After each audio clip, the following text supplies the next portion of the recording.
খুব বেদনায় আছে, খুব তারা মনক্ষুণ্ণ। শেখ হাসিনা যাকে দিয়ে তো তারা অনেক সুবিধা নিয়েছে।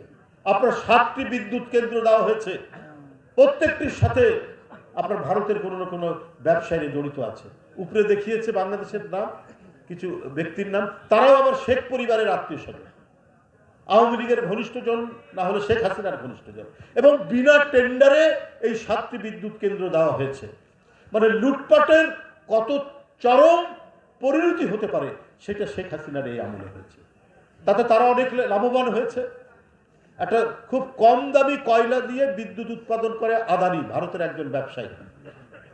তিনি হুমকি দিয়েছেন টাকা পরিশোধ না করলে তিনি বন্ধ করে দেবেন বিদ্যুৎ। তো শেখ হাসিনা যেদিন এটা করেছেন সেদিনই তো করা উচিত হয়নি। আমরা ওদের উপর নির্ভরশীল হব কেন? আমরা নিজেরা বিদ্যুৎ উৎপাদন করব, আমরা নিজেরা কয়লা নিয়ে আসব, এবং যে কয়লা দিয়ে বিদ্যুৎটা করা হয় অত্যন্ত নিম্নমানের কয়লা।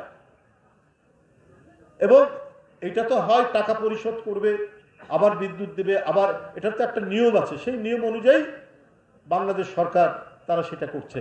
কিন্তু যেহেতু হাসিনা নেই তাই তাদের অনেক গোস্বা, তাদের অনেক মন খারাপ। ওরা বলে যে আমরা 2-1 দিনের মধ্যে বিদ্যুৎ বন্ধ করে দেব। তো এইসব করা হয়েছিল। আদানির সাথে কেন আমাদের বিদ্যুৎ উৎপাদন করতে হবে, তার সাথে কেন আমাদের চুক্তি করতে হবে?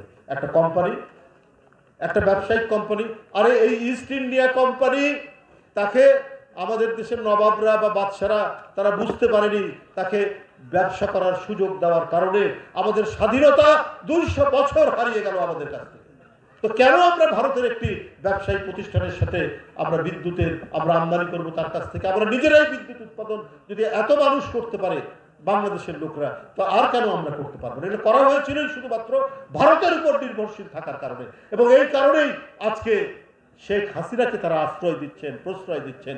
এবং শেখ হাসিনা যে ষড়যন্ত্রগুলো করছেন, যে চক্রান্তগুলো করছেন, সেই চক্রান্ত এবং ষড়যন্ত্রকে